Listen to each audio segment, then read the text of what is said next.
Okay, so ganito ba yung inyong mga unit, mga pre na Howo. So ayan po, maandar po siya. And then naka-release po yung ating Maxi.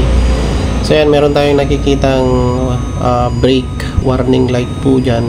And then at the same time po, ayan, may nakalabas po na warning po dyan na stop.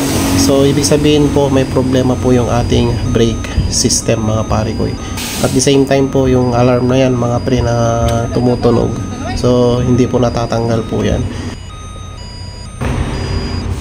Ayan po yung nangyari dito, mga pre. So itong sensor na ito ang salarin, mga pare ko. So nung nagtanggal ako ng socket nya, is nawala po yun. Kaya kumuha ko ng tester, mga pare ko, no? Chinek ko yung resistance, is shorted po siya.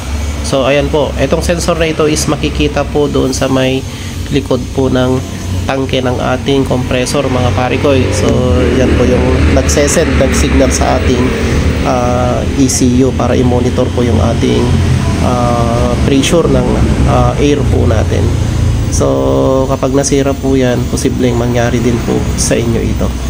So ayan, connect natin, shorted po siya. So ang gagawin po natin is palitan po natin, mga pare ko. So ayan. Okay, so ayan, mga pre, nawala na yung kanyang warning. So yun lang yung ginalaw natin. So nagpalit tayo ng ganun kasi shorted yung ating sensor. So goods na goods, mga pare ko. Okay, nawala na yung brake warning lights po dito. So kapag kaganon po yung inyong sasakyan, mga pre, nagkakaroon po ng ganong warning po, yun lang po yung gagalawin po natin. So please like, share and subscribe po.